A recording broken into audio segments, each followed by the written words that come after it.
आज हरतालिका तीज है। जो फुलेरा हम बनाते हैं उस 5 समय की पूजन होने के बाद जब सुबह ब्रह्म मुहूर्त में आप भगवान शंकर का विसर्जन करने के लिए जाएं, 5वीं आरती जब पूरी हो जाए, भगवान से प्रार्थना वगैरह सब हो जाए, सिंदूरा चढ़ जाए, सिंदूरा मस्तक लग जाए, पूरा क्रम होने के बाद में, पूरी पूजन होने के बाद में जब भगवान देवादिदेव महादेव को विसर्जन के लिए लेकर जाएं, उससे पहले फुलेरे को खोल लेना चाहिए। और फुलेरे के जितनी पत्ती फूल, इसमें ये जरूरी नहीं है कि कौन सी पत्ती लगाना है, कौन सा फूल लगाना है, जो फूल आपको मिल जाए। पर फुलेरे में अशोक वृक्ष की पत्ती, आम की पत्ती ये जरूर लगाना चाहिए। फुलेरे के ऊपर शमी की पत्ती नहीं लगाई जाएगी। शमी वृक्ष, अगर शमी वृक्ष की पत्ती आप भले भगवान शंकर को चढ़ाओ, मना नहीं, पर कोई विशेष कार्य के लिए ही शमी का प्रयोग किया गया। शंकर भगवान को यदि कोई बहुत रोग ग्रसित हो गया या बहुत तकलीफ में है तो शमी का पत्ता उसमें फुलेरे के अंतर्गत लगा सकते महाराज। 5वीं पूजन आरती पूर्ण होने के बाद में जब भगवान को विसर्जन के लिए लेके जाएं, उससे पहले फुलेरे के सारी मालाओं को, फूलों को निकाल कर नीचे रख लें, प्रणाम करें और माता पार्वती जी से विनती करें, हैं माँ, जैसे आपका अखंड सौभाग्य है, आपके हाथों में भर भर चूड़ियां हैं, मस्तक पर चुंदड़ी है, माथे पर बिंदी है, मांग में सिंदूरा है, हे माँ ऐसी कृपा करना। हमने भी हरतालिका तीज का व्रत करा है, हमारे भी हाथों में भर भर चूड़ी रहे, मांग में सिंदूर रहे और मस्तक पर बिंदी रहे, ऐसी कृपा माँ बनाकर रखे। प्रणाम कर कर हरतालिका तीज का फुलेरा और शिवलिंग जो आपने बालू का बनाया है, माता पार्वती बनाई है, गणेश जी बनाए हैं, सब भगवान का विसर्जन में रखें। जो नदी, तालाब, बावड़ी जहां विसर्जन करते हैं वहां विसर्जन करें। हरतालिका तीज के दूसरे दिन गणेश जी विराजमान हो जाएंगे। गणेश जी को जब विराजमान करो तो एक बात का स्मरण जरूर रखना कि गणेश जी विदा हो आपके घर से, पर रिद्धि सिद्धि आपके घर से विदा नहीं होना चाहिए।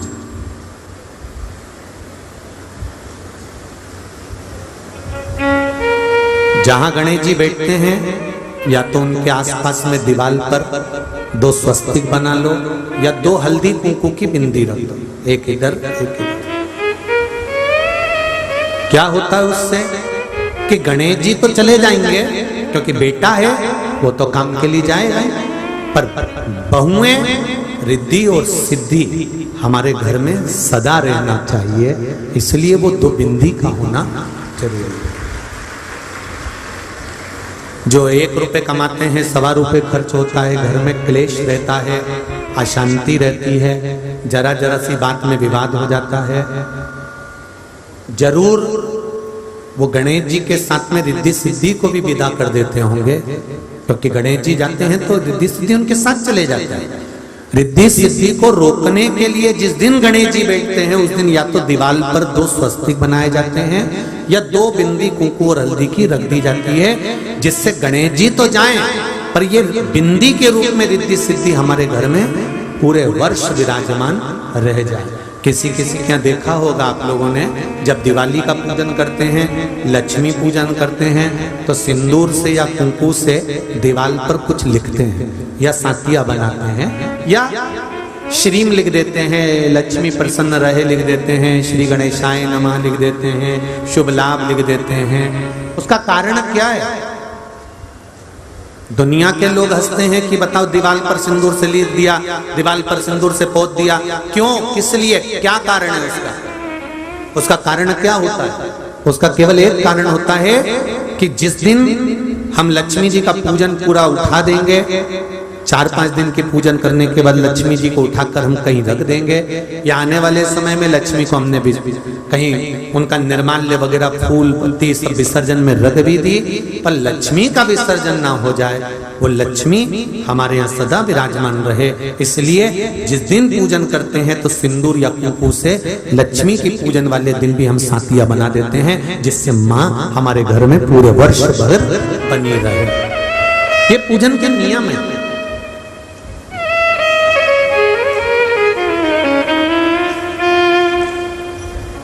अब तो सब समाप्त हो गया जी। पहले के समय में नाग पंचमी आती थी तो दरवाजे पर नाग बनाए जाते थे। बोलो सही है कि गलत है? श्रावण की पूर्णिमा आती थी तो श्रवण बनाया जाता था गेरू से, ये भी खत्म हो गया। धीरे धीरे पहले करवा चौथ करते थे तो उसको दीवार पर बनाते थे, पूजन करते थे, ये भी समाप्त हो गया। तीज, चतुर्थी, छठ जो माताएं पूजन करती थी वो दीवार पर बनाती थी। अष्टमी नवमी लोग पूजते थे तो दीवार पर बनाकर पूजते थे। कारण क्या था?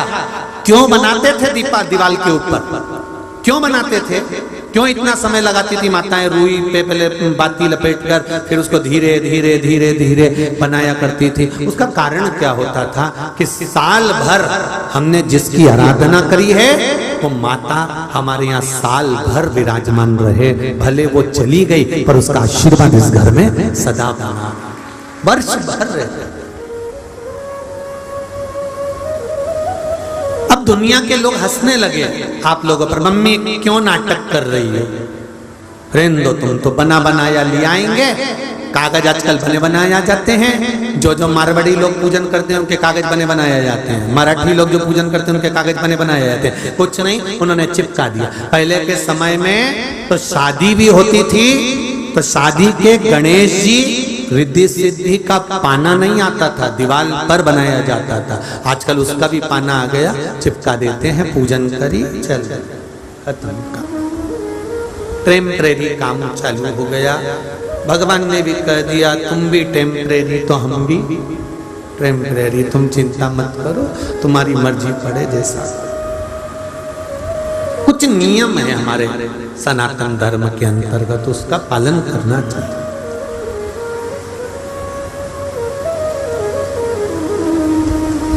गणेश जी बिठाओ, पर निवेदन है उनके सामने मदिरा पीकर डांस मत करो। निवेदन, सनातन धर्म को हंसी के पात्र मत बनाओ। गणेश जी को लेकर आओ, गणेश जी को छोड़कर आओ, गणेश जी का विसर्जन करो, बिठाओ, पर उनकी हंसी नहीं होना चाहिए कि आप मदिरा के नशे में आरती कर रहे हो, मदिरा के नशे में नाच रहे हो, कूद रहे हो और सनातन धर्म की हंसी उड़ रही है, वो श्रेष्ठ नहीं।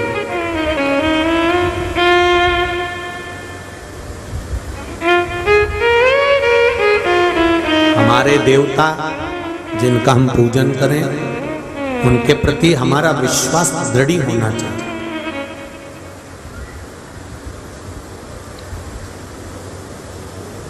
भगवान शिव की कथा कहती है, भगवान ओगड़दानी त्रिकालदर्शी शंकर की कथा कर रही है, हरतालिका शिव महापुराण की कथा कर रही है। जो कुंवारी कन्या हरतालिका तीज का पूजन करती है या हरतालिका व्रत करती है, वो भी विसर्जन करने जब भगवान शंकर को जाएं उस समय पर वो भी भगवान शिव से विनती करे कि मेरे जीवन में सारा सुख हो, मेरी जिंदगी में कभी दुख ना आए, और अगर दुख की घड़ी आए तो मेरा महादेव मेरे साथ खड़ा मिले। ये बाबा से विनती कर जाए।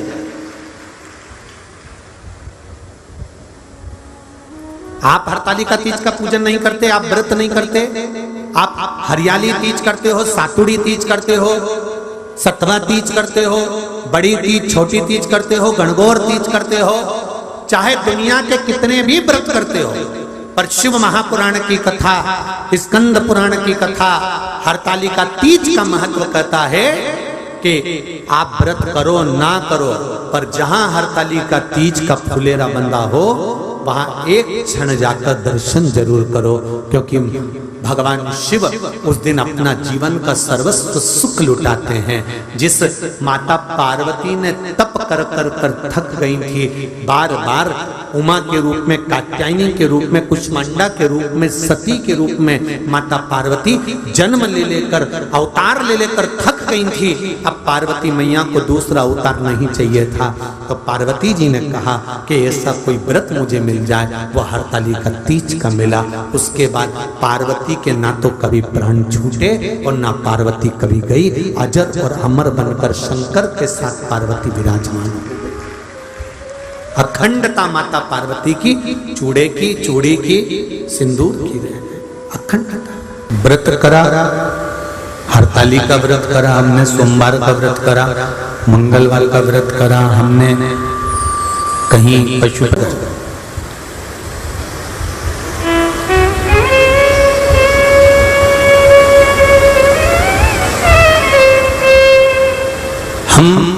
सत्संग तक पहुंच गए। हमने तार बहुत लंबा बिछाया, हमने बहुत लंबी वायरिंग करी है, बहुत लंबा तार बिछाया है, बहुत लंबा हम इस कनेक्शन को लेकर गए हैं। पर इस व्रत को कर लिया, हरतालिका व्रत कर लिया, सोमवार, एकादशी या मंदिर या सत्संग या प्रवचन या कथा या भजन या कीर्तन, सब कुछ कर लिया।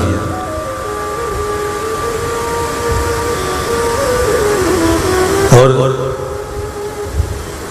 इस मन को शंकर भगवान के इस मन रूपी तार को शिव के चरणों से, तिलक से नहीं जोड़ा, तो आपने जितनी पूजन करी है, जितनी आराधना करी है, जितना भजन करा है, जितना कीर्तन करा है, जितना मंत्र जाप करा है, जितना स्मरण करा है, उसका कोई मोल तत्व नहीं,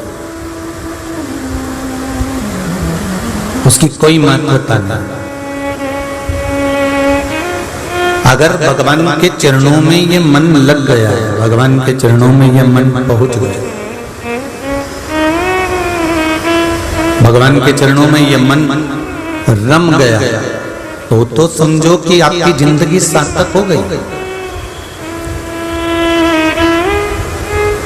और यदि भगवान के चरणों में ये मन पहुंचा ही नहीं, मंदिर तक तो चले गए, कथा तक तो पहुंच गया, मंदिर तक पहुंच गया, कथा तक पहुंच गया, सत्संग में पहुंच गया, पर ये मन परमात्मा में लग ही नहीं पाया। आकर बैठ भी गए कुर्सी पर, सोफे पर, जमीन पर, जहां तुमको जगह मिली वहां जाकर बैठ भी गए, पर ये मन उस परमात्मा में लगना भी तो चाहिए।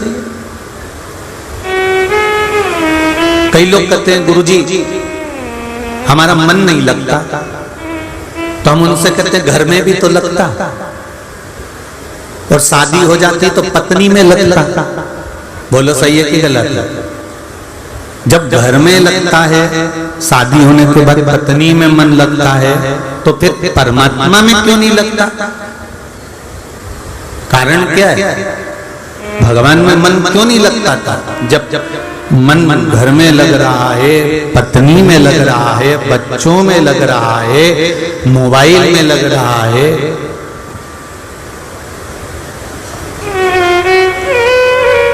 सब कुछ में ये मन लग रहा है, सारा ये मन आपका हर जगह पे लग रहा है, पर भगवान में मेरा मन नहीं लगता था। मैं बैठती जरूर, थोड़ी देर भगवान का भजन करने बैठती हूँ, थोड़ा देर स्मरण करने बैठती हूँ, थोड़ी देर कीर्तन करने बैठती हूँ, थोड़ी देर मंत्र जाप करने बैठती हूँ, थोड़ी देर नाम जाप करने बैठती हूँ, थोड़ी देर कीर्तन करने के लिए बैठती हूँ, बैठती जरूर हूँ, पर ये मन लग नहीं पाता।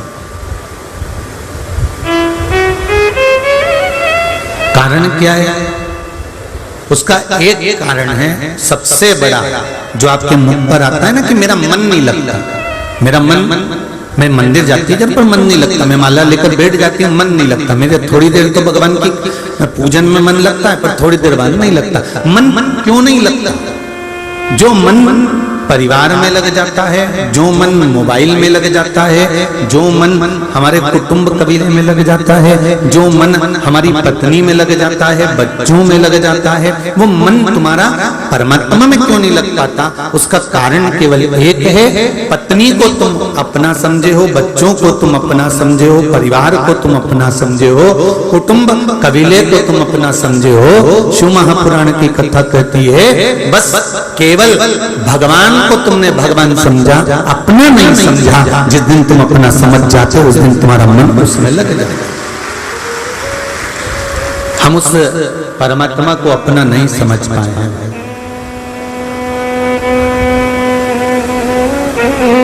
अपने मन को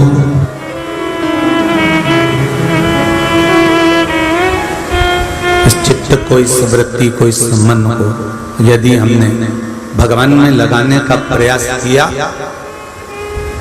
और ये मन उच्चिष्ट हो रहा है, ये मन हमारा कहीं ना कहीं भटक रहा है, कहीं ना कहीं जा रहा है, ये मन हमारा सत्संग में से, कथा में से, भजन में से, कीर्तन में से, भगवान की भक्ति में से अगर भटक रहा है तो इस मन को समझाकर कह दो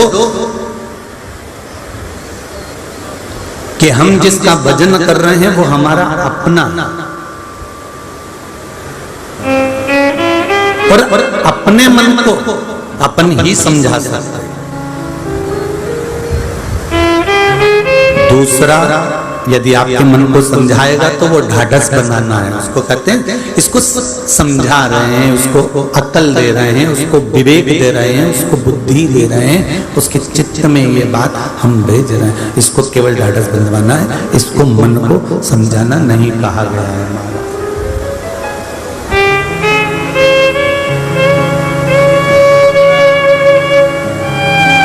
इस मन को स्वयं को समझाना पड़ेगा। एक बात का स्मरण करिएगा, आपके बेटे ने गलती करी,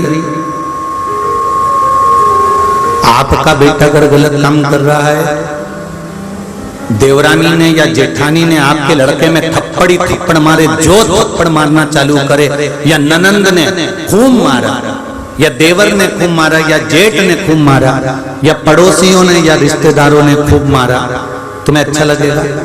जम के बोलो जरा, नहीं लगेगा। पर तुम अपने लड़के को गलती करने पर खुद मारती ना तो तुमको अच्छा लगता।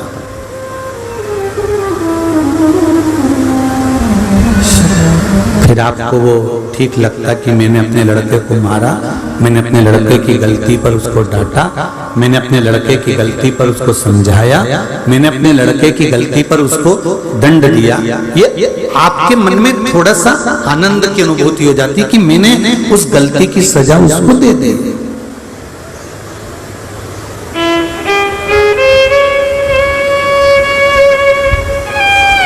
मैंने उसको समझा दिया, मैंने उसको उसकी गलती की सजा दे दी, मैंने उसको बता दिया, मैंने उसको समझा दिया। अब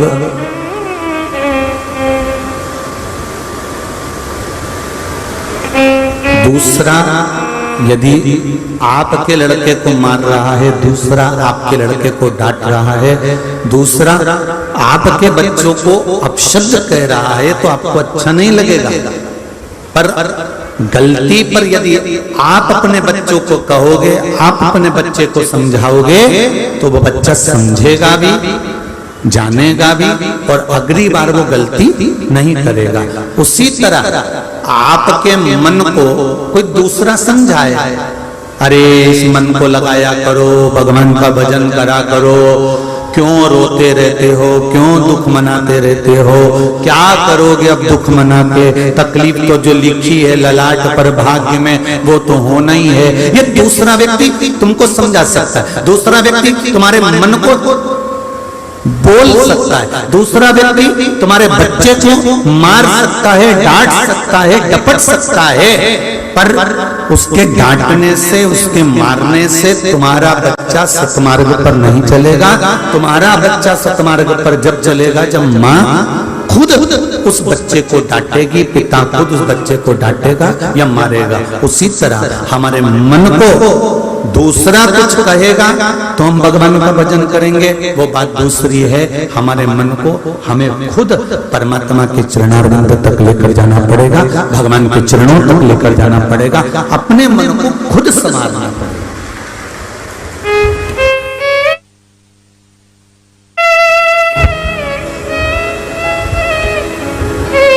इस मन को खुद को समझाना, और जब हमारा मन, हमारा चित्त, हमारी वृत्ति को हम खुद संवारने का प्रयास करेंगे,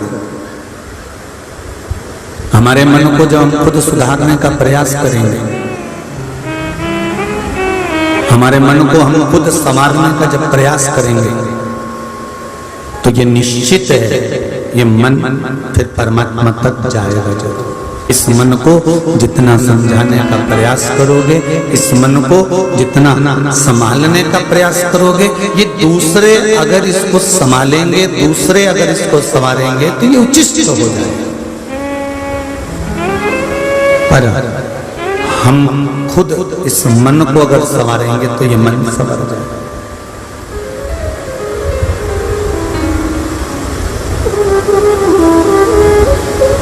बड़ा विचित्र है ये मन,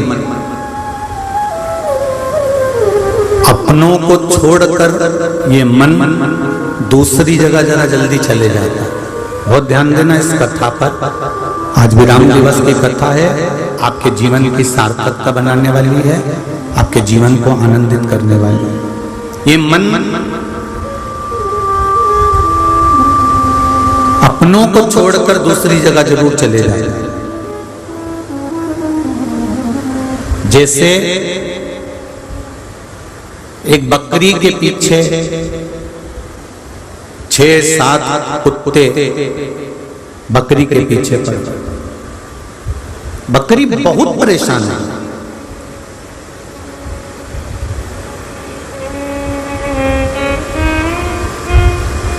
और बकरी इतनी परेशान हो गई, इतनी परेशान हो गई कि वो कुत्तों को छोड़कर आगे आगे भागने लगी, कुत्ते पीछे पीछे भागने लगे। बकरी जहां पर अंगूर लगते थे और अंगूर का जो बगीचा था, उस अंगूर के बगीचे में बकरी जाकर छुप गई।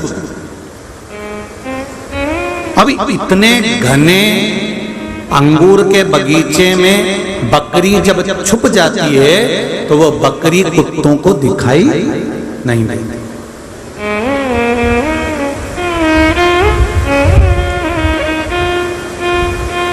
कुत्ते ढूंढ ढूंढ के थक गए, पर बकरी नहीं मिली। बहुत प्रयास करा कुत्तों ने, पर बकरी नहीं। अब कुत्तों ने सोचा कि बकरी तो मिल नहीं रही है, चलो अपन चलते हैं, और कुत्ते वापस चले।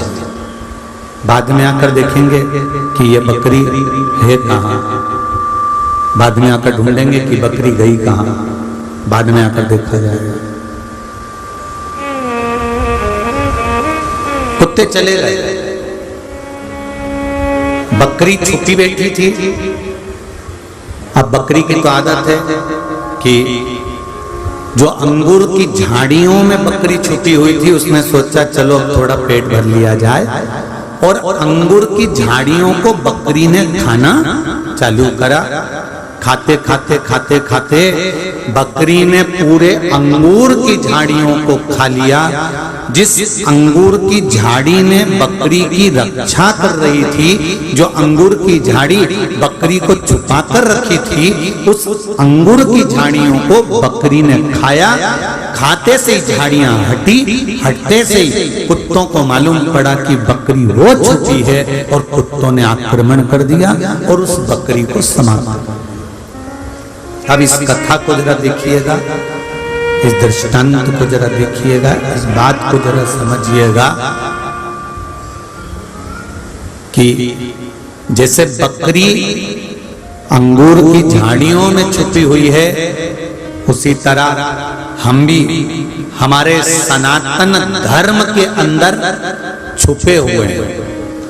हम हमारे हिंदू धर्म के अंदर छुपे हुए हैं, हम हमारी समाज के द्वारा छुपे हुए हैं, हम हमारे परिवार के द्वारा छुपे हुए हैं, जब तक व्यक्ति परिवार में रहता है, जब तक व्यक्ति समाज में रहता है, जब तक व्यक्ति अपने धर्म में रहता है, जब तक व्यक्ति अपने धर्म के आनंद में रहता है, तब तक संसार के कुत्तों में इतना बल नहीं है कि वो इस बकरी को खा जाए।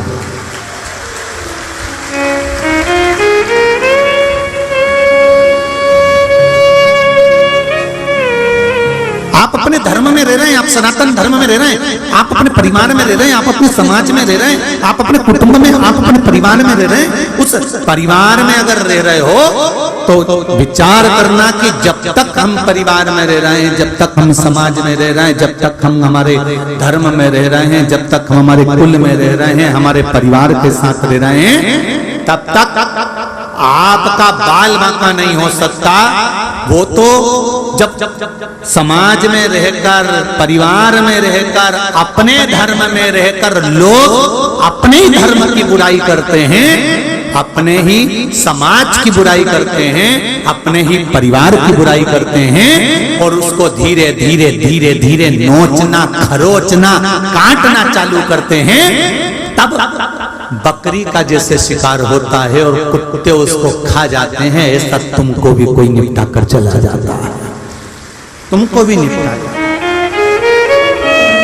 उस धर्म की झाड़ी में, उस परिवार की झाड़ी में, समाज की झाड़ी में, हमें उस झाड़ी ने, उस डाली ने, उस बेल ने हमको छुपा कर रखा हुआ, हमको संभाल कर रखा हुआ।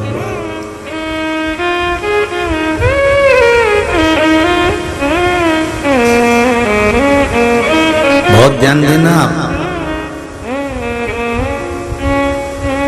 जब तक शंकर के मंदिर में आप दर्शन करने जा रहे हो, एक लोटा जल चढ़ाने जा रहे हो, या शिव मंदिर में एक चावल का दाना चढ़ाने जा रहे हो, या एक बेलपत्री चढ़ाने जा रहे हो, या बेलपत्री भी चढ़ाने नहीं जा रहे, केवल दर्शन करने जा रहे हो, और दर्शन करने भी नहीं जा रहे, शिखर दर्शन करने जा रहे हो, शिखर दर्शन करने भी नहीं जा रहे, शंकर के मंदिर के सामने से मात्र निकल कर जा रहे हो, तो एक बात का स्मरण रखना कि तुम भगवान शंकर की छत्र छाया में हो, और छत्र छाया में हो जब तक तुम्हारा बाल बांका नहीं है। आप उसकी शरणागति में, आप उसके चरणों में। शिव कृपा है, शंकर की उदारता है, करुणा है। शरीर का और समय का जिस दिन सदुपयोग करना आ गया, उस दिन दुनिया की सारी दौलत और सत्ता आपके चरणों में होगी। बस समय का और शरीर का सदुपयोग करना सीख ली।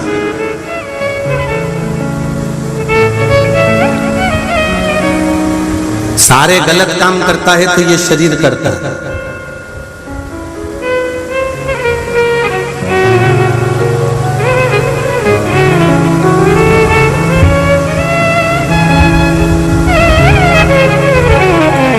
और सारे अच्छे काम करता है तो समय करता है।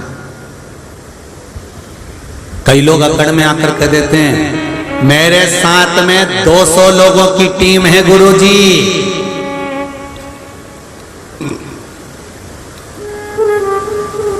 अभी आपने मेरा दबदबा नहीं देखा, मेरे पास में इतना बल है, मेरे साथ में इतने लोग खड़े हैं। एक मोबाइल करूं और 50 को खड़ा कर दूं, 50 को एक आवाज निकालता हूं और ढेर लग जाता है सबका। पूरे लोग मेरे साथ में खड़े हैं। हम उनसे कहते हैं ये जितने तुम्हारे साथ में खड़े हैं, ये तुम्हारे साथ नहीं खड़े हैं, ये तुम्हारे समय के साथ खड़े हैं।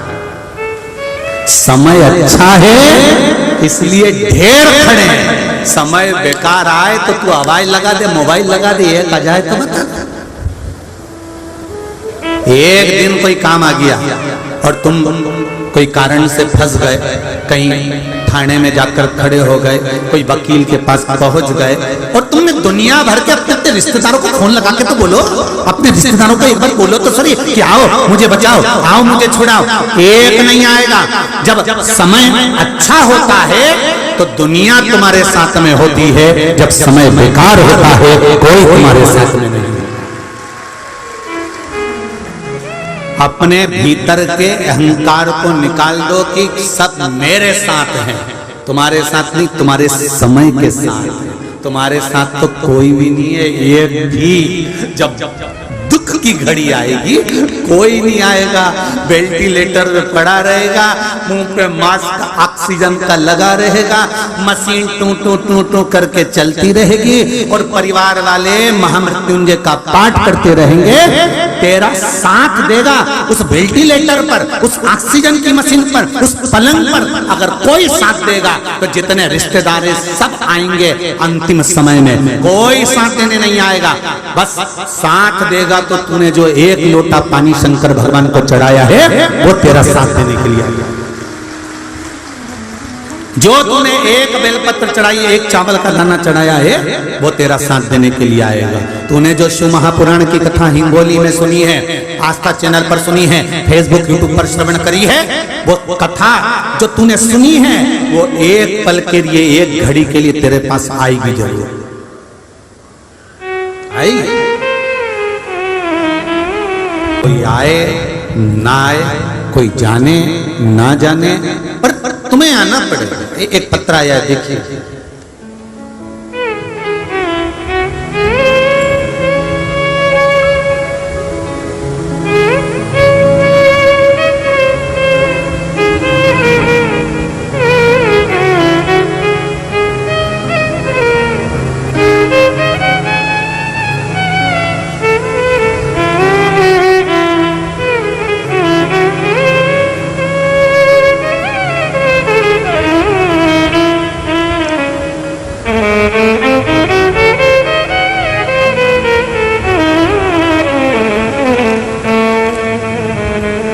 सुनंदा गोपाल मानकर,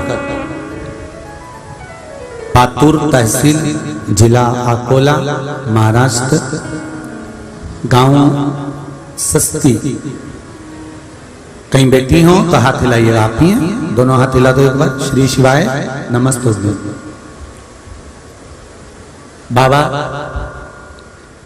मेरे पति की पीठ में एक गठान हो गई थी और डॉक्टर ने ऑपरेशन करने का बोला था। गुरुदेव, ऑपरेशन का सुनकर मन बड़ा दुखी हो गया।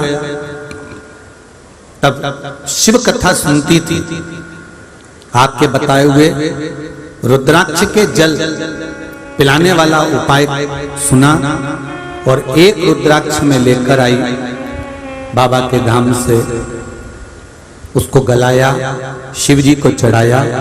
वो पानी अपने पति को देने लगी, एक बेलपत्र देने लगी और बाबा की कृपा से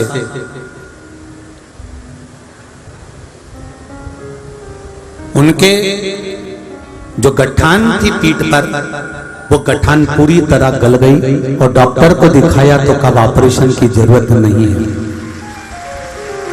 एक बेलपत्री रोज प्रतिदिन उनको लाकर देने लगी। जब उनके मुंह में छार छार होने लगा तो वो बेलपत्री की गोली बनाकर देने लगी।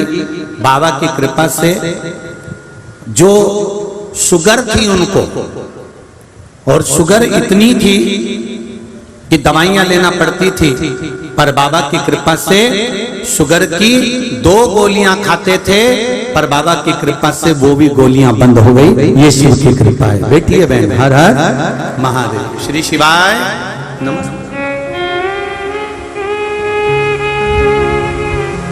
आपका स्नेह, आपका भाव, भगवान के प्रति आपका समर्पण,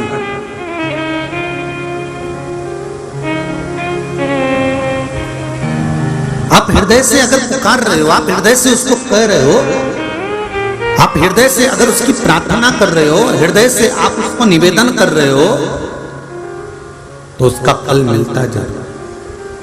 भगवान शिव की कथा कर रही हो, वरदानी का चरित्र कह रहा है, भगवान शंकर का संवाद कह रहा है, शिव तत्व कह रहा है कि आप जिस भाव से भगवान को भजते हो भगवान की शरणागति में रहते हो, भगवान के चरणों में रहते हो, उसकी छत्र छाया में रहते हो, उसके पास रहते हो, तब तक दुख सताता नहीं है महाराज। ऐसा नहीं है कि दुख आएगा नहीं। हम ये नहीं कहते कि दुख नहीं आएगा, आएगा।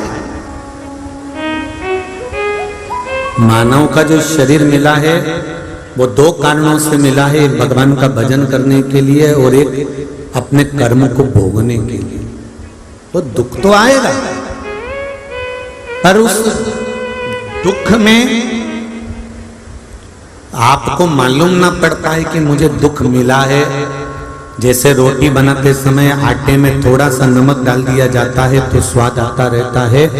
भगवान से प्रार्थना करना, प्रभु आटे में जैसे थोड़ा सा नमक डलता है और स्वाद आता है, ऐसी कृपा करना कि हमारे जीवन में थोड़ा थोड़ा सा दुख दोगे तो हम सहन कर सकते हैं, पर तुमने बहुत सारा दुख एक साथ दे दिया तो हम सहन नहीं कर पाएंगे, हम सहन नहीं कर पाएंगे। बहुत कठिन है, फिर सहन करना बहुत कठिन। शरीर का और समय का सदुपयोग करें।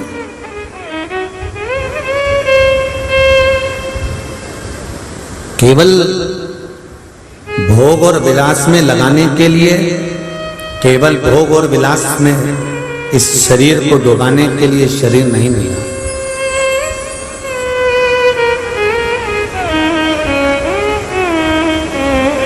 बहुत कीमती है ये शरीर, बहुत कीमती।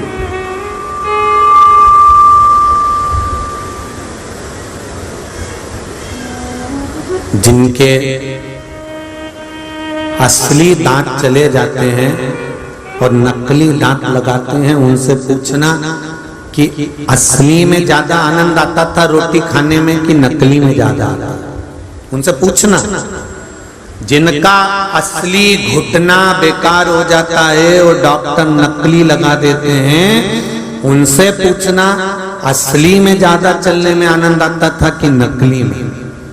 हड्डी टूट गई, राड लगाकर जोड़ दी, असली में ज्यादा सुख था कि नकली में था?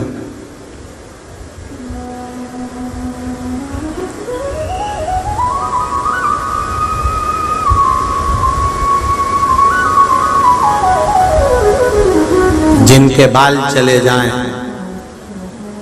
और उन्होंने नकली लगा के रखे हों, तो उनसे पूछना कि असली में सुख था कि नकली में? पूछो उनसे।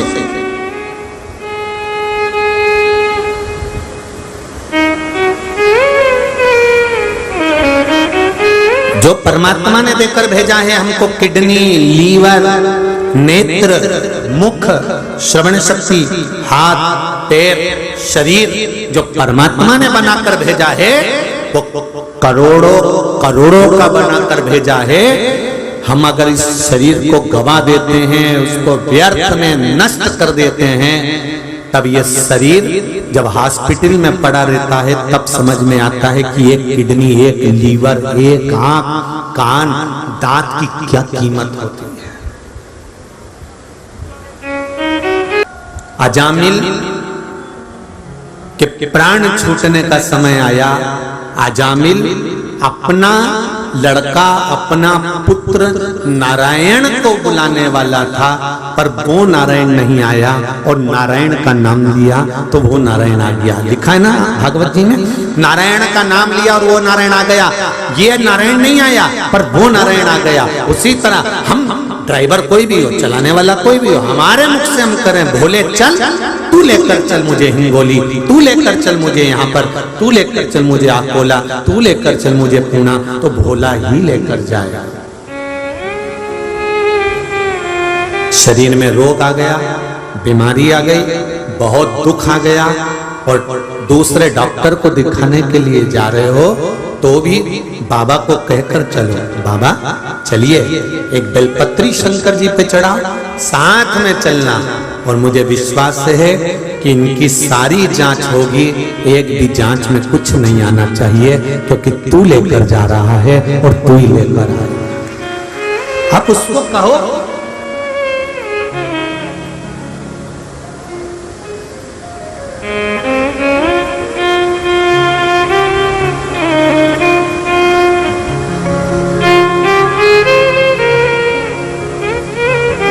आप उसको कहो। एक बात बहुत सुंदर एक प्रश्न है,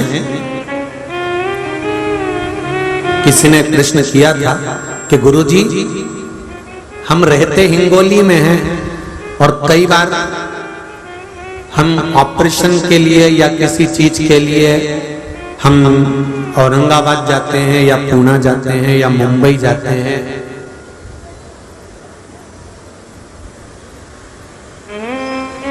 तो क्या हमारे क्षेत्र में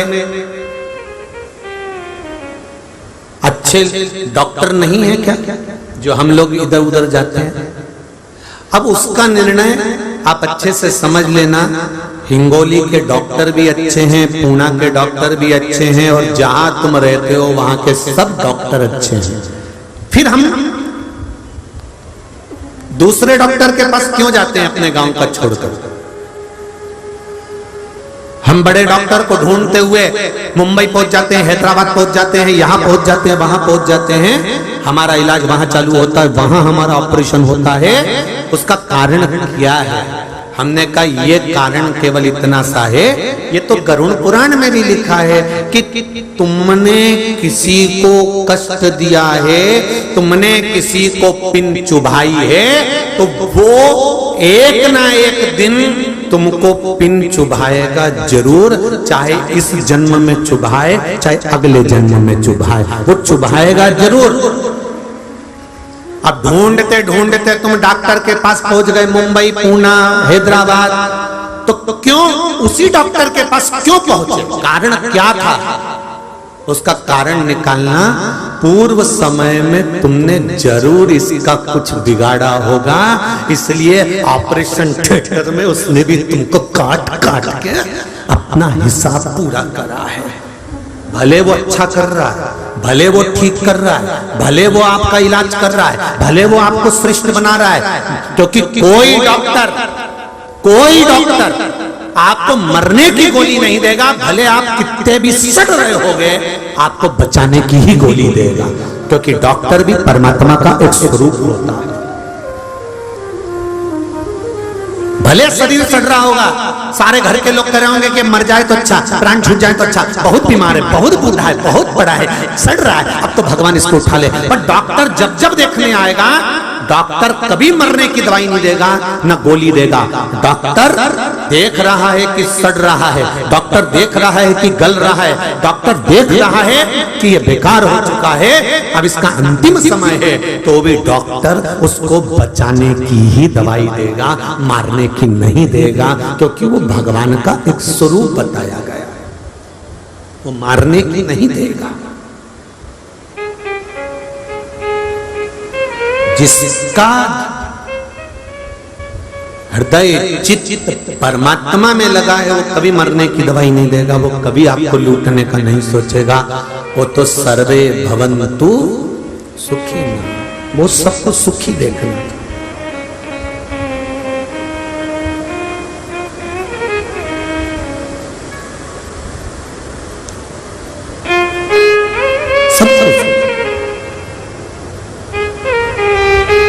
महाराज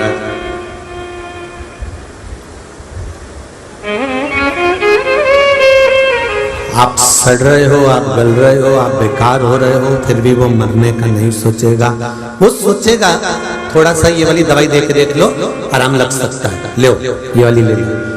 हम क्यों उस डॉक्टर के पास पहुंचे, हम क्यों उस तक पहुंचे? हमारे कर्म के कारण। हमने पूर्व में इसका कुछ बिगाड़ा होगा, हमने पूर्व में इसके साथ कुछ गलत कृत्य करा होगा, तो आज हमारे साथ में ये गलत कर्म होगा।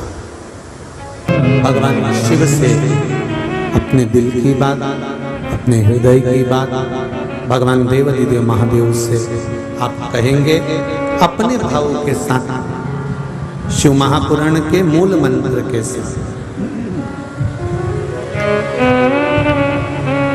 श्री शिवाय नमस्तुभ्यं।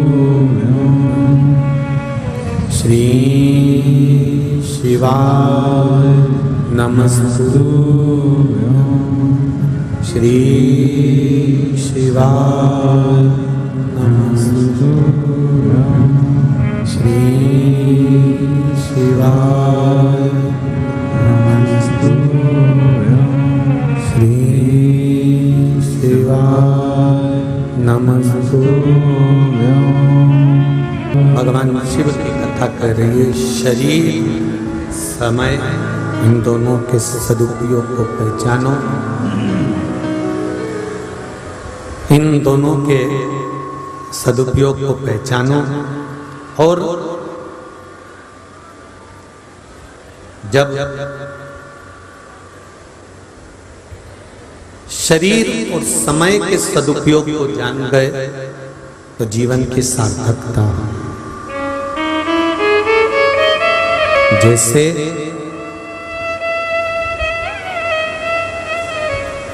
पूजन करने के बाद में निर्माल्य को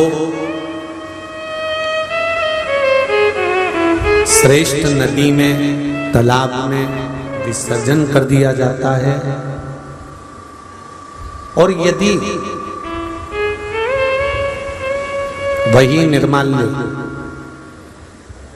मान लो बहुत ज्यादा संख्या में बहुत ज्यादा निर्माल्य है तो उसको खेत में कहीं खड्डा कर उसको डाल लिया जाए तो खाद भी बन जाती है। उस निर्माल्य का सदुपयोग हो।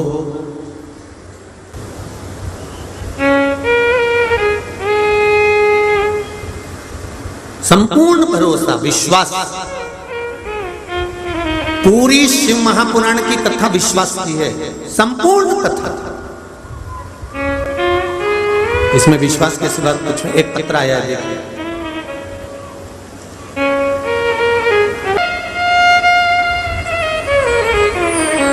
मेरा नाम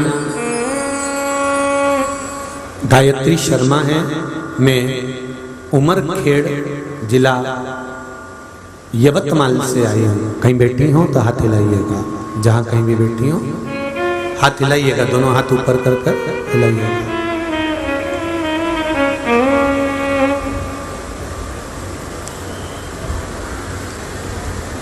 क्या बखान करूं गुरुदेव। जून 2021 से बीमारी से ग्रस्त थी। 8, 9, 10 महीने से बिस्तर पर पड़ी हुई थी, पलंग से उठ नहीं सकती थी। मुझे रजो धर्म से जुड़ी हुई समस्या थी, उस कारण मुझे हीमोग्लोबिन भी कम हो गया था। दवाई लेकर थक चुकी थी। डॉक्टर के पास गई तो डॉक्टर ने बताया कि ऑपरेशन करना पड़ेगा, आपके गर्भाशय में गठान हो गई है। गठान की आकृति भी बड़ी है, जांच के लिए जाएगी। तभी मन बड़ा दुखी हुआ कि 10 महीने तो पलंग पर पड़े पड़े हो गया, क्या करूं। कथा आपकी टीवी पर आ रही थी, मन को बहलाने के लिए टीवी चालू करी और आपकी कथा मिल गई। आपके द्वारा बताया गया था कि फुलेरा दूज का उपाय, महादेव को 1 धतूरा, नंदीश्वर को 5 बेलपत्र समर्पित करने का जो उपाय बताया था, 1 लोटा जल शिवजी को चढ़ाना, 1 बेलपत्र लाकर खाना, वो प्रारंभ किया गुरुदेव। 1 ही महीने के अंदर बाबा की कृपा हो गई और उसके बाद डॉक्टर को जांच कराया तो उन्होंने कह दिया आपके गर्भाशय में जो डॉक्टर कहे थे गांठें वो गल चुकी है, अब आपको ऑपरेशन की जरूरत नहीं है, अब मैं पूरी तरह से ठीक हो गई हूं और चल फिर सकती हूं। ये शिव है, बैठिए। ये शंभू है, ये शंकर है।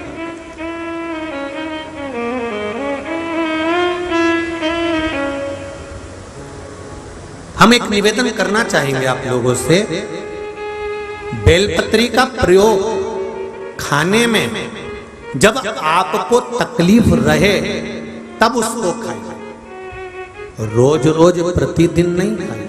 हाँ, हफ्ते में एक बार खाना है तो खा सकते हैं। हाँ, शुगर है, बीपी है तो उसका प्रयोग करो, या कोई बड़ा रोग है तो उसका प्रयोग करो।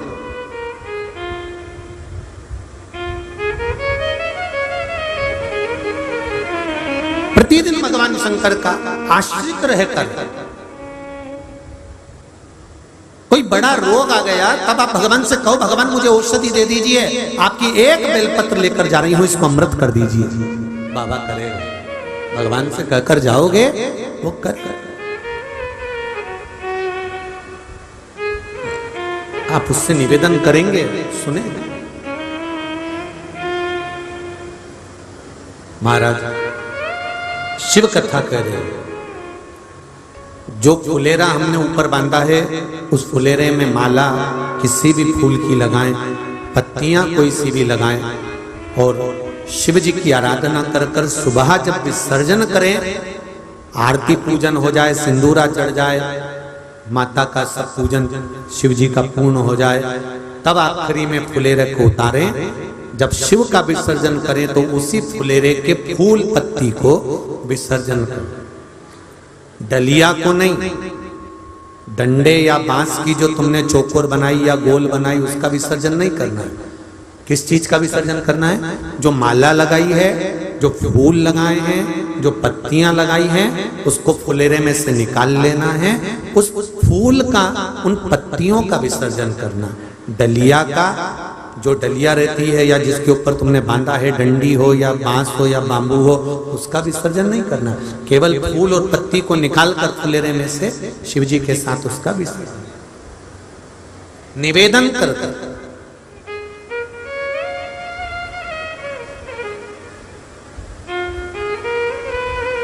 पूर्ण विश्वास के साथ अगर हम कोई व्रत करते हैं, पूर्ण विश्वास के साथ अगर हम भगवान शंकर की आराधना करते हैं, पूर्ण विश्वास के साथ यदि हम भगवान शंकर को रिझाते हैं, तो ये निश्चित है भगवान देवाधिदेव महादेव हमारे संकट को हरते हैं। ये निश्चित है। एक पत्र देखिए, एक बहन ने लिखा है,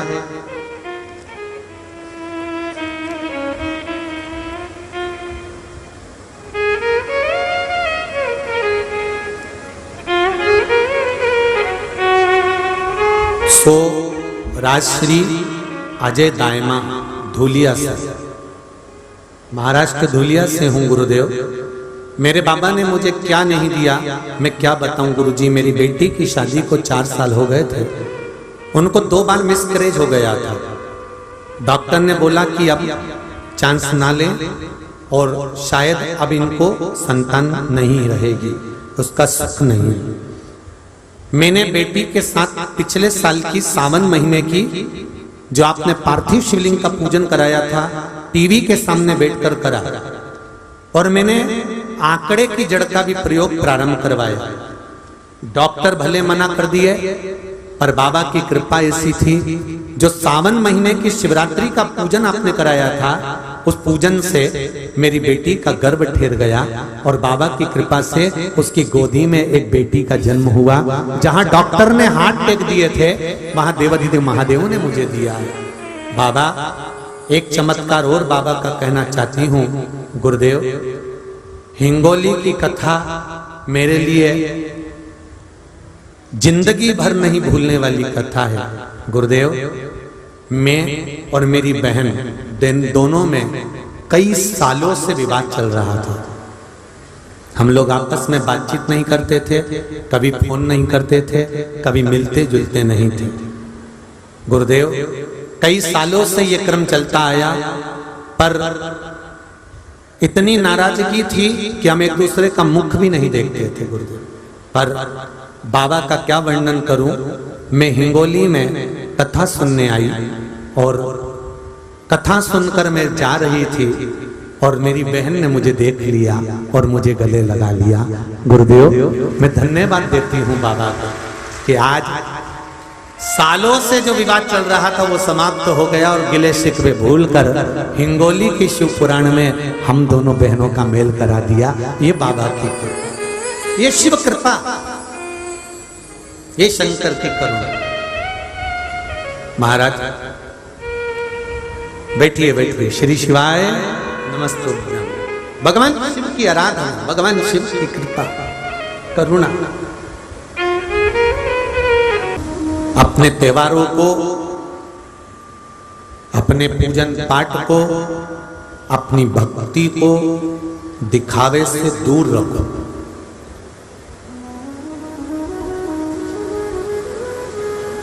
बहुत दूर।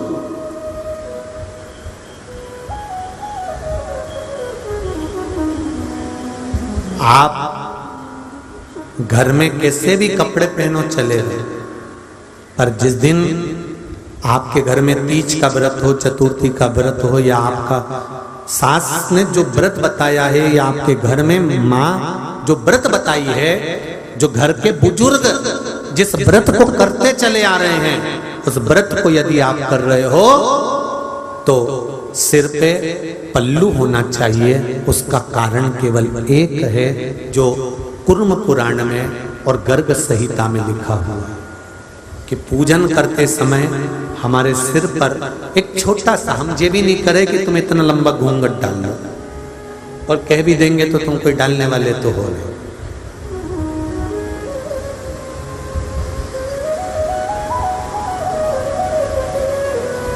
कुर्म पुराण,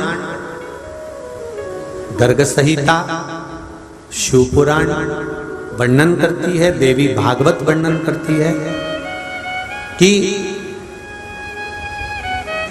अपने पूर्वजों की पूजन में, पितरों की पूजन में, कुल देवी की पूजन में, कुल देवता की पूजन में, घर के जो विधान की पूजन है, जो हमारे यहाँ चलती चली आ रही है, उस पूजन में जिस नारी के मस्तक पर अगर कोई वस्त्र पड़ा हुआ होता है, कोई पल्लू धरा हुआ होता है, भले वो घर पर सूट पहनती हो, जो मर्जी पड़े वो पहनती हो, पर पूजन के समय पर जो अपने घर की रीत की पूजन है, उस पूजन के समय पर अगर उसके सिर पर एक छोटा सा वस्त्र भी, एक पल्लू भी अगर उसके मस्तक पर होता है, तो शिव महापुराण की कथा कहती है वो नारी को जीवन में कभी दुख नहीं झेलना पड़ता है, सारे दुख से पार उतर जाता है।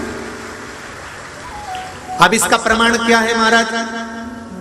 तो काम माता अहिल्या को देख लीजिए,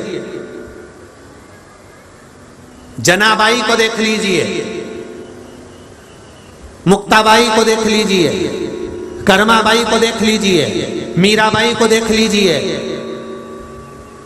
केवल एक सिर पर पल्लू था, केवल एक सिर पर एक वस्त्र का टुकड़ा था, और उस वस्त्र के टुकड़े ने जहर का प्याला भी आया तो वो टुकड़ा नहीं था, कृष्ण का आशीर्वाद सिर पर बना हुआ था, वो टुकड़ा नहीं था।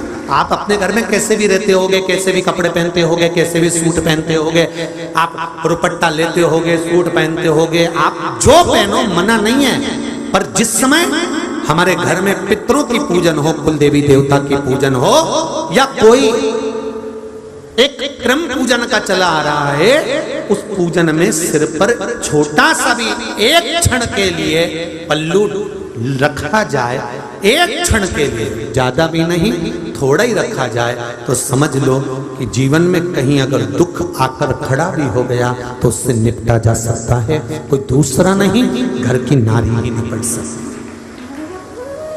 घर की नारी उस दुख से निपट सकती।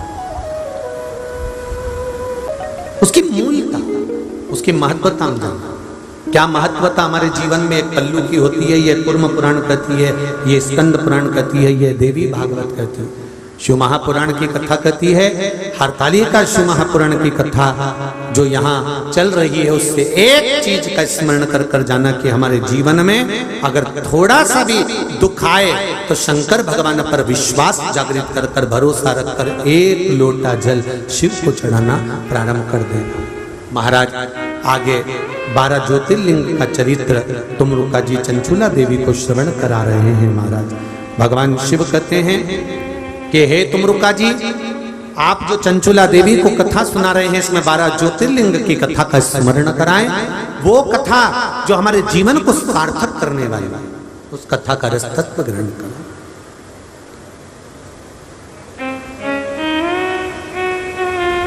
शिव जी कहे तुमरुका जी ने चंचुला देवी से कहना प्रारंभ करा, सुनो चंचुला,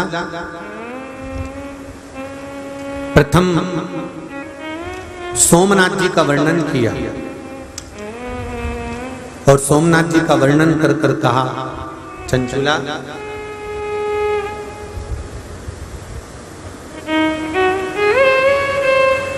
चंद्रदेव को ससुर के द्वारा काया नष्ट होने का श्राप लग गया।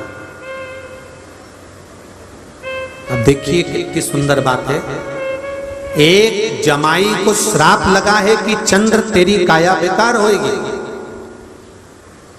और जिसको श्राप लगाए वो चंद्र सबके पास गया पर शंकर जी के पास नहीं गया।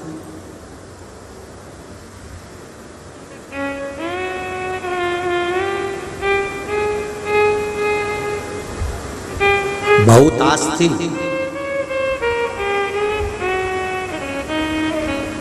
जब व्यक्ति की कोई फाइल उलझती है ना, जब व्यक्ति का कोई काम अटकता है ना, सबको फोन लगाता है, अरे भैया तुम मेरा काम कर दोगे क्या, बहुत नाम सुना है यार तुम्हारा, तुम कर दोगे क्या, भाई साहब कर दोगे क्या, भाऊ कर दोगे क्या। सबके पास में जाकर हाथ जोड़े, पांव पड़े, प्रणाम करा, नमन करा।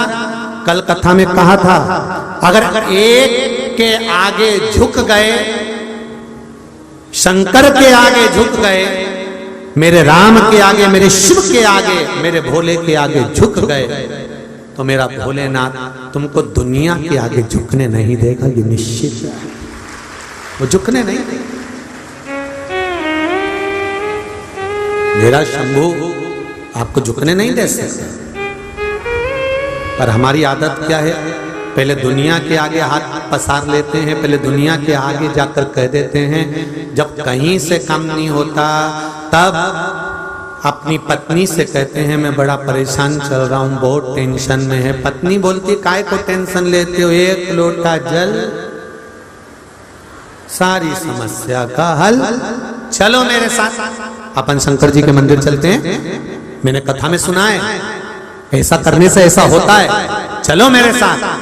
और पहुंच गई शिव मंदिर में, शंकर भगवान के मंदिर में पहुंची, विश्वास रखकर जब जाकर निवेदन करा, तब मन में जब विश्वास जागृत हुआ तो शिव जी ने भी कह दिया अब घबराना नहीं है, फाइल मेरे पास आ गई है, अब थोड़ा सा समय लगेगा, काम थोड़ा मोटा है तो फाइल को छुपाने में थोड़ा समय लगता है, तू आराम से जा, टेंशन मत ले, रोज आकर कुछ मत बोल, केवल जल चढ़ा और जा, उसका मिलेगा जो।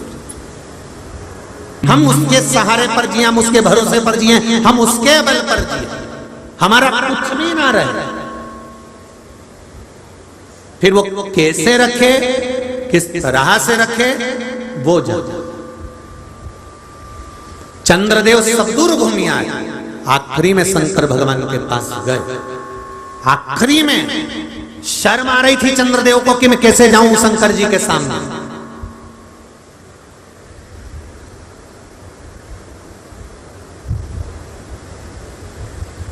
मैं शिव के सामने जाऊं तो जाऊं कैसे। कई बार नवयुवक लड़का लड़कियों को, बेटा बेटियों को मंदिर में जाने में शर्म आती है, और वो मदिरा की दुकान पर लाइन में खड़े होने में शर्म नहीं आती है।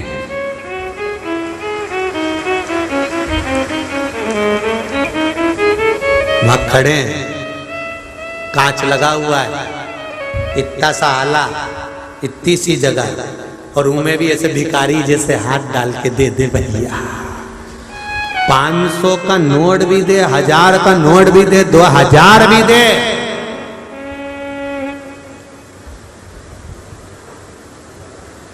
आरती में तो फटा हुआ भी चल जाए, पर वहां तो फटा भी दे दिया तो क्या, हट, कहां से लेके आया, जाओ यहां से, उठाओ, निकालो यहां से, अच्छा नोट लाओ।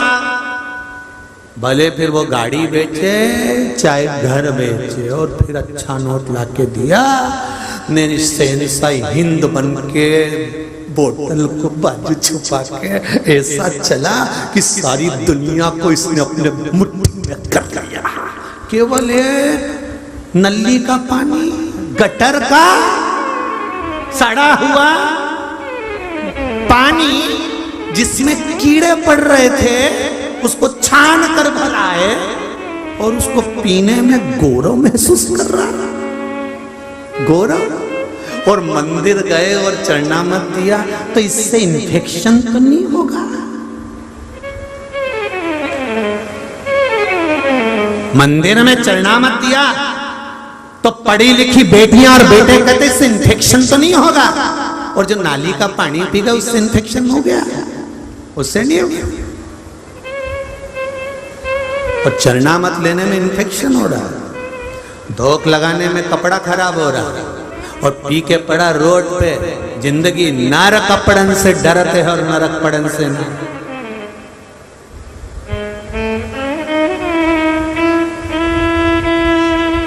ये लड़के लोग ये बैठे हुए दिख रहे हैं तुमको, एक कैमरे वाले भैया इधर दिखाना जरा, इनको देख लेना तुम लोग अच्छे से।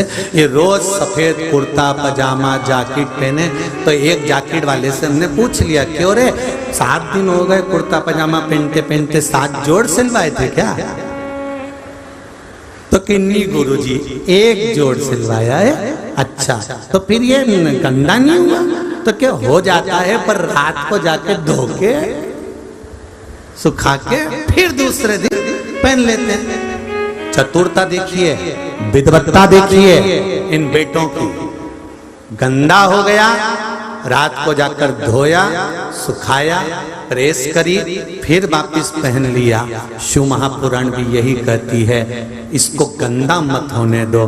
गंदा हो जाए तो मंदिर में जाकर धोख लगाकर इसको क्लीन कर। समय और शरीर बड़ी मुश्किल से मिलता है। ये शरीर और समय का सदुपयोग कर लो।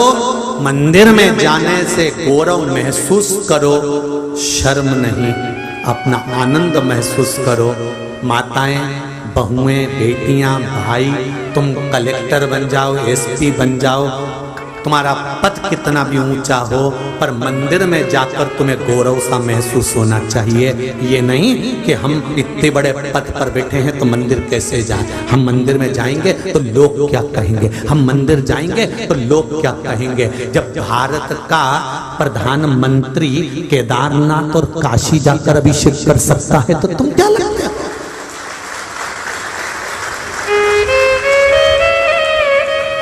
उसको शर्म नहीं आ रही? वो तो गौरव महसूस करता है केदारनाथ के मंदिर में बैठकर, वो गौरव महसूस करता है काशी विश्वनाथ के मंदिर में बैठकर, वो गौरव महसूस करता है बैद्यनाथ के मंदिर में बैठकर।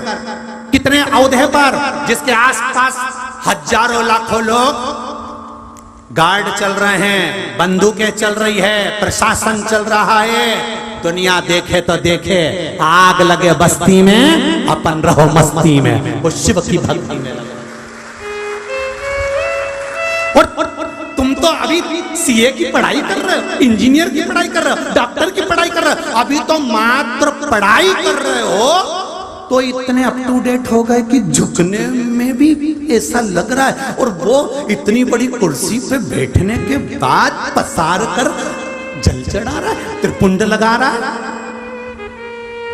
उसको शर्म? रुद्राक्ष की माला पहन रहा है इतने बड़े ओहदे पर। तुम तो अभी कलेक्टर नहीं बने, एसपी नहीं बने, डीएसपी नहीं बने, अच्छे ओहदे पर नहीं पहुंचे, डॉक्टर और इंजीनियर नहीं बने, अभी अच्छे पद पर नहीं पहुंचे। तो इतना अहंकार तेरा क्या होगा रे कालिया? इतना अहंकार। और जिसको अहंकार होना था वो शंकर के सामने पड़ा। क्यों शर्म करें हम? जिस सनातन धर्म में जन्म लिया है वो शर्म करने के लिए नहीं, वो गौरव महसूस करने के लिए लिया है। हमें गौरव होना चाहिए, गौरव होना चाहिए हमें कि हम इस सनातन धर्म में जन्मे हैं, जहाँ त्रिपुंड लगाया जाता है, जहाँ गले में रुद्राक्ष पहना जाता है। चंद्रदेव को थोड़ी सी शर्म आ रही थी कि मैं कैसे जाकर शंकर जी से कहूँ, कैसे जाऊंगा मैं। और सब दूर गए, जब व्याधि नहीं मिटी तब शिव जी के पास में जाकर फिर कहा। शंकर भगवान ने एक क्षण की देरी नहीं करी, चंद्र जाकर पूजन करे शिव जी की। शंकर भगवान ने पहुंचकर काया ठीक कर दी। शंकर भगवान को छल कपट बेईमानी प्रपंच से मतलब नहीं, तुम क्या कह रहे हो उसे कोई मतलब नहीं। वो तो इतना जानता है कि मेरे पास आया ना, आया तो कैसे भी आया, पहुंचा तो जमीन के अंदर सोयाबीन का बीज, जो बीज बोने वाला होता है, जो हल्दी लगाने वाला होता है, वो किसान, खेती करने वाला किसान एक एक सोयाबीन के बीज को जमीन में सीधा डालता है क्या? अरे बोलो तो जम के। उसने तो ट्रैक्टर में, बैलगाड़ी में बीज को पटक दिया, गाड़ी बढ़ती रही, बीज गिरता रहा। उसको नहीं मालूम कि बीज सीधा गया कि उल्टा गया, बस बीज जमीन में गया है और गया जमीन में है, पौधा ऊपर आएगा। तुम चाहे अच्छे से जाओ चाहे बुरे से जाओ, शंकर के पास गए हो तो कुछ ना कुछ लेकर जरूर आओगे, ये निश्चित।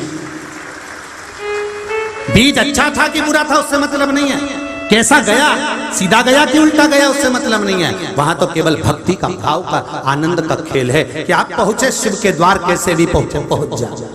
फल वो देगा, आनंद वो देगा, सुख वो देगा। और दिया, चंद्रदेव की काया ठीक हो गई, भगवान सोमेश्वर सोमनाथ के रूप में विराजमान हो गए। अगला वर्णन आया है श्री मल्लिकार्जुन का। कार्तिकेय बाबा रुष्ट होकर चले गए, भगवान उनको मनाने के लिए गए। भगवान कार्तिकेय बाबा के पास में जाते हैं, भगवान मल्लिकार्जुन के रूप में श्री शैलम पर जाकर विराजमान हुए। अगला वर्णन आया है महाकाल। दूषण नाम के राक्षस का संहार करने के लिए भगवान शंकर उसका काल बनकर प्रकट हो गए। भगवान उसका काल बनकर प्रकट हुए तो भगवान का नाम महाकाल पड़ गया। अगला वर्णन आया है श्री ओंकारेश्वर। बिंद नामक पर्वत ने तप कर कर भगवान शंकर को यहाँ पर विराजमान करा।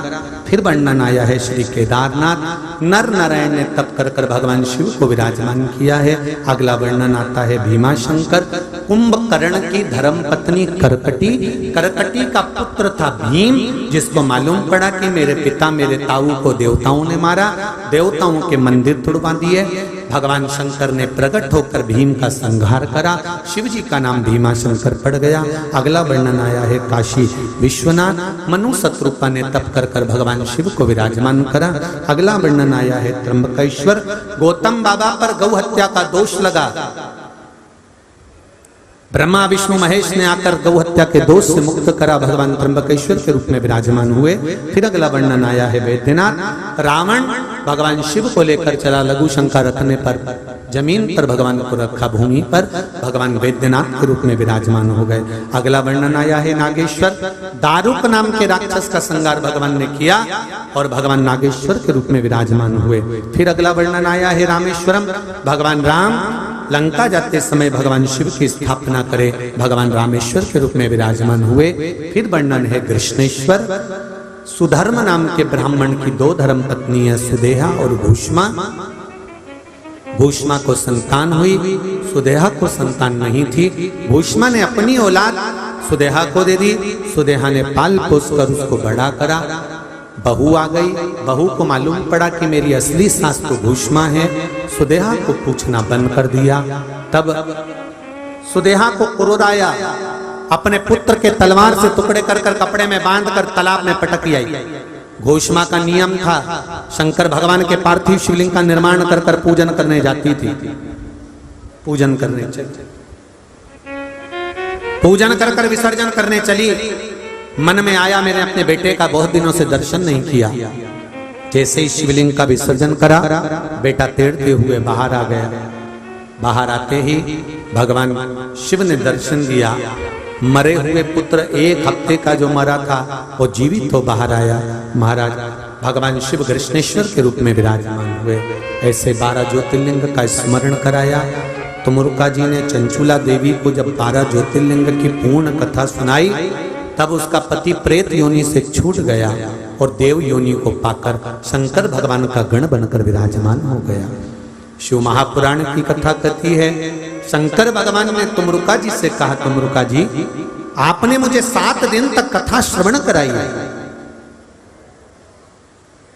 ये शिव महापुराण की कथा आप मुझे सुनाए हैं, मैं आपको क्या दूं? तुमरुका जी ने कहा, बस प्रभु आपके मस्तक पर जो बेलपत्र है वो आप समर्पित करिए। शिव जी ने मस्तक की बेलपत्र शिव पोथी को समर्पित कर दी।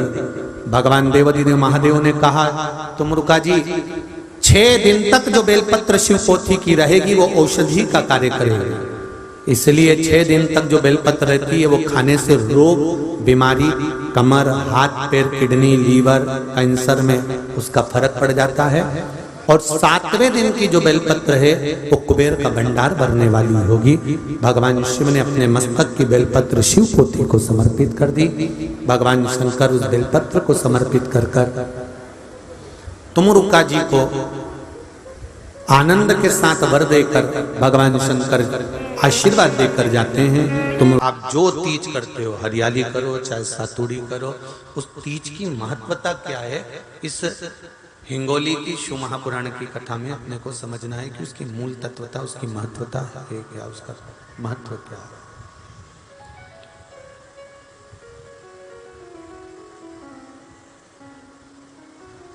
भगवान ब्रह्मा, भगवान विष्णु और भगवान शिव, इन तीनों की जो अर्धांगिनियां हैं, ब्रह्मणी, लक्ष्मी और पार्वती, इन तीनों ने तप कर कर, साधना कर कर ब्रह्मदेव को, भगवान विष्णु को और भगवान शंकर को प्राप्त किया। और तीनों ने प्राप्त कर कर तीनों देवताओं से वर मांगा कि वर हमको ऐसा दीजिए कि हमारे तप साधना का फल नारी को तीज के दिन प्राप्त हो जाए। अब देखिए जरा, एक ही व्रत से, एक ही उपवास से उसको संपूर्ण तप साधना का फल प्राप्त हो रहा है, संपूर्ण तप साधना का फल उसको मिल रहा है। मात्र एक व्रत से, केवल एक व्रत कर रहे हैं और संपूर्ण तप साधना का फल उसको प्राप्त हो रहा है। ऐसा कोई व्रत, ऐसी कोई साधना, ऐसा कोई शंभो शरण मांगो घड़ी रे घड़ी मुख काटो, दया करी न दर्शन आपो, शंभो शरण घड़ी मांगो घड़ी रे घड़ी दुख काटो, दया करी न दर्शन आपो, दया करी न दर्शन आपो। तो ब्रह्मणी ने ब्रह्मदेव से मांगा, लक्ष्मी जी ने भगवान विष्णु से मांगा, पार्वती जी ने भगवान शिव से मांगा कि ऐसा वर दे दीजिए जिस वर से एक ही व्रत करने से संपूर्ण फल की प्राप्ति हो जाए, संपूर्ण फल मिल जाए। ऐसा एक व्रत का फल दे दीजिए, मात्र एक व्रत का। अब देखिए, हरियाली तीज करने वाली माताएं थोड़ा ध्यान से सुनना।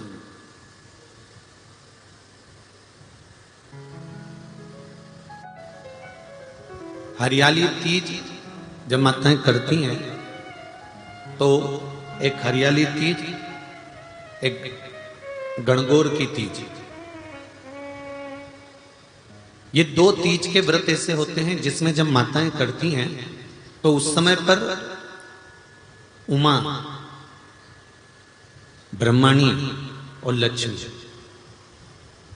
इन तीनों की आराधना का फल उसको केवल एक व्रत से प्राप्त हो जाता। अब देखिए दूसरा सातुड़ी तीज,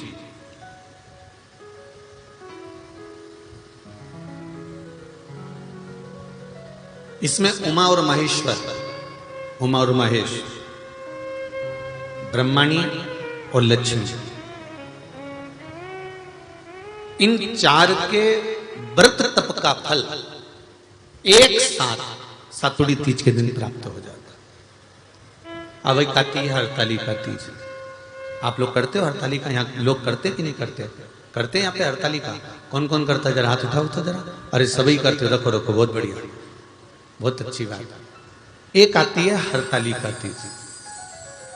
इस तीज का व्रत माता पार्वती बेल वृक्ष के आनंद के साथ में फुलेरा बनाकर करती है, और जिसमें इस हरतालिका में माता पार्वती जी के जितने जन्म पहले हुए हैं, माता पार्वती का जन्म तो 52वें नंबर का, 52 नंबर पे माता पार्वती का जन्म है। इससे पहले तो माता के 51 जन्म पहले हो चुके हैं, 51 जन्म माता पार्वती का पहले हो चुके हैं। तो वो जितने जन्म माता पार्वती पूर्व में ले चुकी हैं, ब्रह्माणी